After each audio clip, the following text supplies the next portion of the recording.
નમસ્કાર. આજે જામનગર મહાનગરપાલિકા દ્વારા જનરલ બોર્ડમાં આપણે 3 એજન્ડા, જેમાં જામનગર મહાનગરપાલિકાનું અંદાજપત્ર, તેમજ નગર પ્રાથમિક શિક્ષણ સમિતિનું અંદાજપત્ર અને VM Mehta municipal arts and commerce કોલેજનું અંદાજપત્ર રજૂ કરવામાં આવ્યું હતું, જે બહુમતીથી મંજૂર કરવામાં આવ્યું છે. સ્ટેન્ડિંગ કમિટી ઠરાવ નંબર 1641, 45, 1645, 1646 ની ભલામણ અન્વયે આજરોજ મળેલ સામાન્ય સભામાં 2025-26 નું રિવાઇઝ અને 2026-27 નું મહાનગરપાલિકાનું બજેટ મંજૂર કરવામાં આવેલ છે.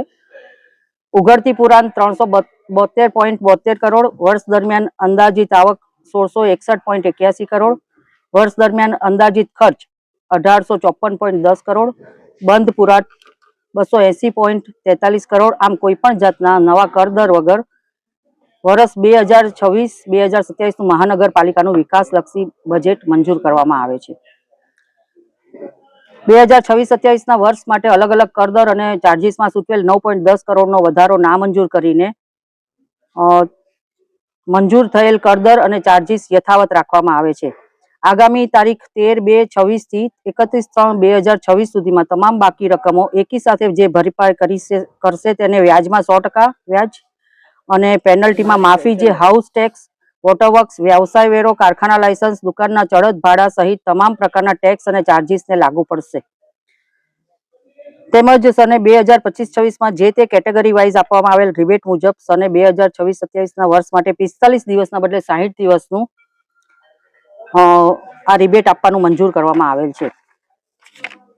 શિક્ષણ સમિતિનું કોર્પોરેશનના ફાળા પેટે ₹25 કરોડ તથા શાળા ફર્નિચર અને શાળાના મકાનના રિપેરિંગ, નળ, લાઇટ ફિટિંગ, વિજ્ઞાન ભવન અને રમતગમત સંકુલ માટે કેપિટલ બજેટમાં ₹2.10 કરોડ સહિત 27.10 કરોડની જોગવાઈ કરવામાં આવે છે. આ સાથે જામનગર મહાનગરપાલિકા સંચાલિત VM Mehta municipal arts and commerce કોલેજને મહાનગરપાલિકા તરફથી ₹15 લાખની ફાળવવાની જોગવાઈ કરવામાં આવે છે. બેડી પંચાયત, નવાગામ ઘેડ મ્યુનિસિપલ ઘરોના જે તે સમયના બાકી રહેતા મિલકત કર અન્વયે જે મિલકતોના કાર્પેટ એરિયા 40 ચોરસ મીટરથી ઓછો હોય અને મિલકતનો ટેક્સ રજિસ્ટરમાં દર્શાવ્યા અનુસાર 31/3/2006 સુધીનો જે તે સમયના નિયમો અનુસાર બાકી રહેતો ટેક્સ સ્ટેન્ડિંગ કમિટીને જીપીએમસી એક્ટ 1949 ની કલમ 152 હેઠળ મળેલ સત્તા અન્વયે માંડવાળ કરવા મંજૂર કરવામાં આવે છે. જામનગર શહેરમાં આવેલા જૂના સ્મશાન ગૃહની જાળવણી અને તેના સંચાલન આદર્શ સ્મશાન ગૃહના સંચાલક શ્રીઓ દ્વારા થઈ રહી છે.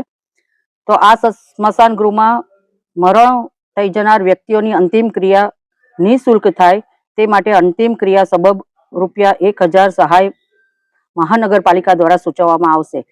આ માટે બજેટમાં ₹50 લાખની જોગવાઈ કરવામાં આવેલ છે. આ ઉપરાંત શહેરમાં ધાર્મિક સંસ્થાઓના ટ્રસ્ટો દ્વારા ચલાવવામાં આવતી સંસ્થાઓ ઘણી વખત પ્રાથમિક સુવિધાઓના અભાવના કારણે એ સંસ્થાઓને આર્થિક મદદ કરવો યોગ્ય લાગે તે માટે સેવાભાવી સંસ્થાઓ અને લોકસેવા અને જનસેવા કરી શકે તેવી આવી રજિસ્ટર્ડ સંસ્થાઓના વિકાસ માટે મહાનગરપાલિકા નક્કી કરે તેવી શરતોને આધીન સારી અને સુદૃઢ સુવિધા પૂરી પાડી શકે તે માટે 50 લાખની જોગવાઈ કરવામાં આવેલ છે. જામનગર શહેરની આગવી ઓળખ ધરાવતા સુપ્રસિદ્ધ ઐતિહાસિક સ્થળોના બહારના ભાગે મારું જામનગરના નામથી સંબંધિત સ્થળોની ઓળખ વિશે લોકો માહિતગાર થાય તે માટે ઐતિહાસિક માહિતી જે તે સ્થળે સાર્વજનિક કરવા માટે ₹20 લાખની જોગવાઈ કરવામાં આવેલ છે. રમલ તળાવ ફૂડ કોર્ટમાં 5 જેટલા ફૂડ કોર્ટ ખાલી હોય, 5D કે 7D થિયેટર, મિરર ઇમેજ આનંદ પ્રમોદ માટે સહેલાણીઓ માટે કરવામાં આનુષંગિક કાર્યવાહી ત્વરિત કરવાની વ્યવસ્થા કરવામાં આવેલ છે. મનપા દ્વારા બનાવવામાં આવનાર ત્રીજું સ્મશાન ઇલેક્ટ્રિકના બદલે ગેસ આધારિત સ્મશાન બનાવવા અંગે કાર્યવાહી કરવાની રહેશે. સૌથી આપણે જામ સાહેબ બાપુનો આભાર એટલે માનીશું કે અંબા વિજય સોસાયટી વી માર્ટ પાસે આવેલા પ્લોટમાં ઓક્સિજન પાર્ક બનાવવા માટે જે જગ્યા ફાળવવા અંગે તેમણે જે આપણને સાથ સહકાર મહાનગરપાલિકાને આપ્યો છે તે બદલ બધા જામનગર મહાનગરપાલિકાની વહીવટી અધિકારી અને પદાધિકારી વતી જામ સાહેબ બાપુનો અમે ખૂબ ખૂબ આભાર માનીએ છીએ. આ સાથે જામનગર શહેરમાં ક્રિકેટ ગ્રાઉન્ડ, તેમજ ફૂટબોલ ગ્રાઉન્ડ બનાવવા માટેની જે જગ્યા આપણે આપેલી છે તેનો અમે સૈદ્ધાંતિક સ્વીકાર કરીએ છીએ. આ બજેટ ખાસ કરીને જે છે એ સર્વાનુમતે મંજૂર કરવામાં છે, કયા પ્રકારે મંજૂર કરવામાં આવ્યું છે? આ બજેટ બહુમતીથી મંજૂર કરવામાં આવ્યું છે.